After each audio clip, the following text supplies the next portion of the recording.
now I would like to call upon a speaker who is an administrative innovator, and over the last 2 years, he has done some excellent work transforming higher education system in the state of Telangana by modernizing and reorganizing the courses in the government.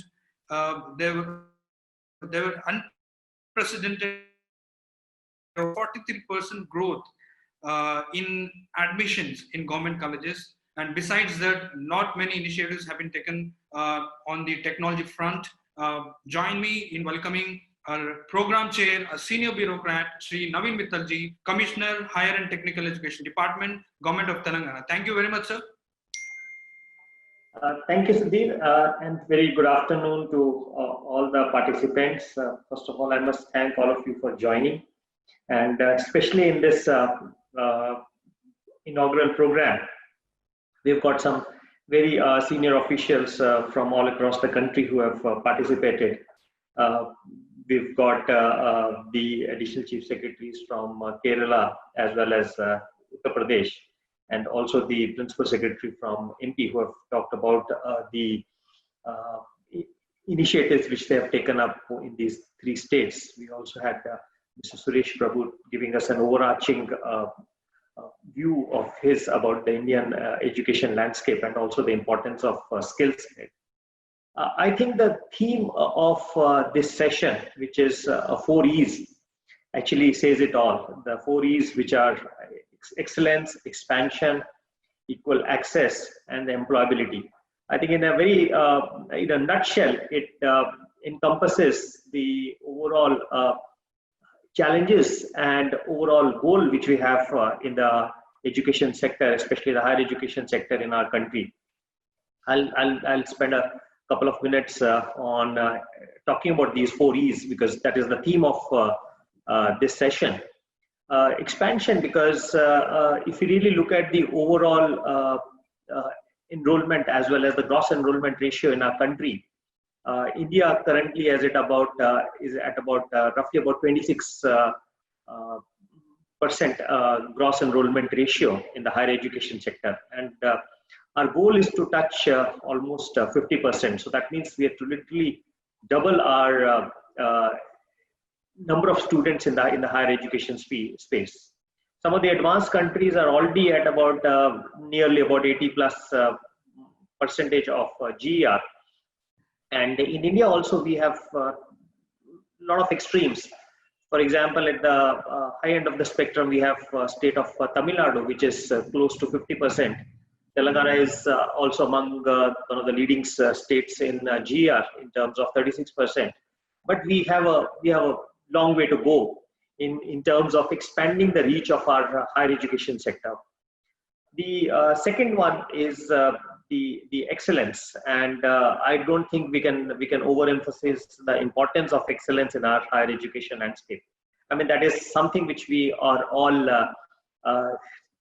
chasing to achieve, and I think there is a huge amount of headspace to improve our education system, and the speakers before me have talked a great deal about how to bring in excellence into our higher education space. And I think over the next 2 days also, we'll be talking in great detail, especially during the panel discussions, as to how to bring in excellence and also innovation in our higher education space. And the third is equal access. And I think equity and equal access is very important, because we can't have the higher education space basically for the higher echelons of the society. I mean, you have to have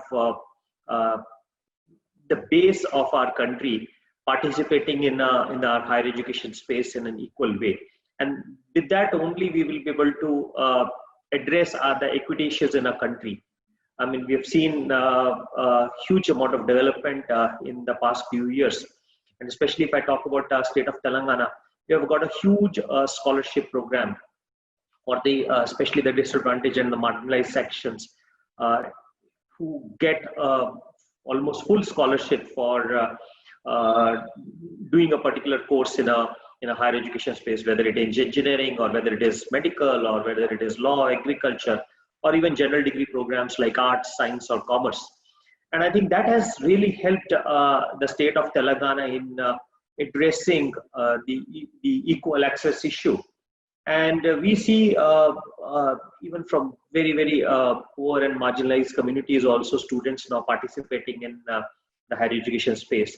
But there is still room for a lot more improvement, especially by addressing the issue at the school education level, by improving the quality of education at the school education, so that students who come in not just have equal access, but also, I would say, they have an equal play when they are in the higher education institutions.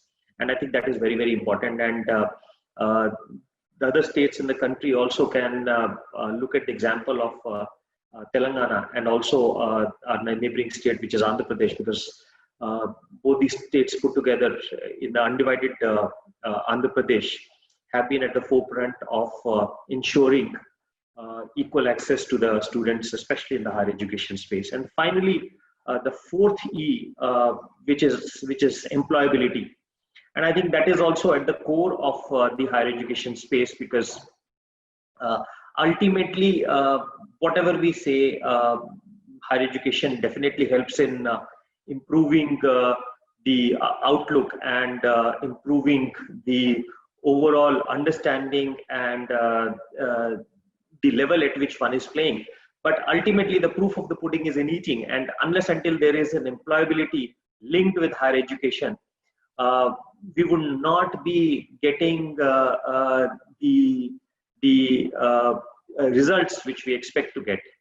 Ultimately, the students who get into the higher education space, and also the parents of the students, ultimately want the child or the youth who comes out of this space to be ultimately employed. So that has also got to be a huge focus.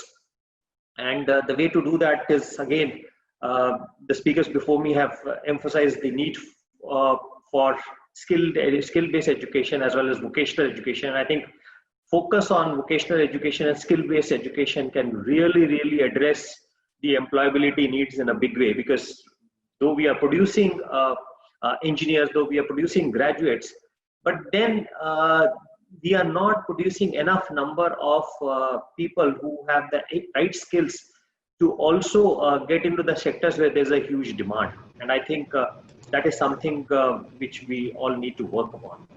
Now, having talked about these 4 E's, which is the theme of this session, I think we are all going through very interesting times, and in some ways very difficult times, because of the corona pandemic which we are all facing. Schools and colleges all across the country have been now closed for more than 8.5 months. But then we have seen a kind of silver lining also due to this corona pandemic. That is the adoption of technology in a big way.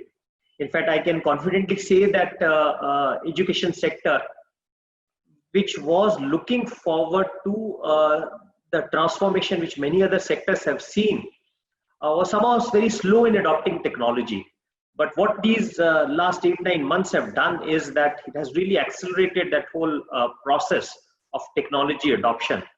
I can say that the change which we would have seen in next 5 to 10 years otherwise has actually been seen in last 5 to 10 months. And I mean, it's almost a scale of a year to a month in terms of accelerating the adoption of technology. I'll give some example of some examples from Telangana. When the pandemic started, we shut down our colleges on the 15th of March. And then after a month, when we realized that the lockdown is going to be much longer, on 15th of April, we started online education. And we gave instructions to our faculty members to get the students involved and enroll themselves on one of the online education platforms and start the online education. And we were very pleasantly surprised that within about 2 days of issuing those instructions, almost 93% of our faculty was up and running and organizing online classes. and that really showed the kind of adoption of technology which is possible. Of course, there are many more things which need to be done, uh, especially on the student side, because though the faculty is having online classes, demand from the student side is not of the expected level because of either a lack of device or lack of a reliable internet bandwidth. So both the device issues as well as infrastructural issues is a bottleneck in case we have to reach further. And this is a huge challenge in front of our country, and especially I feel that both the central government and the state governments have to work out some kind of a mechanism to ensure a device for every years, and also improvement of the IT infrastructure, especially the internet bandwidth. And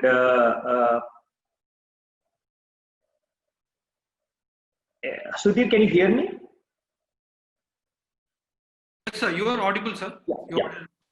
Because I got a message that there was some audio issue. So this is something which we really need to work upon, and I think it's a big task in front of us in the future.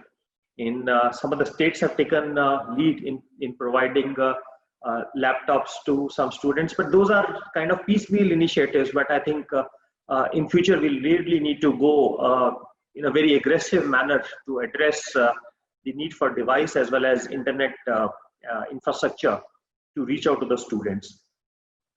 Another thing which we are seeing in a big way is again at the global level a total disruption because of the technological development. We are seeing this shift from classroom-based education and classroom or campus-based degrees to now more of MOOCs courses and also online degrees. And even in India, the UGC has already allowed the top 100 universities on the NIRF framework to offer online degrees, and many universities have already started. Even in the courses which are offered on the campus, now both the UGC and AICTE allow 20% of the courses to be done through MOOCs on the SWAYAM platform. And I think that's a big step forward. And that really, I would say, brings in lot of potential in terms of offering niche courses which were not otherwise available on the campuses.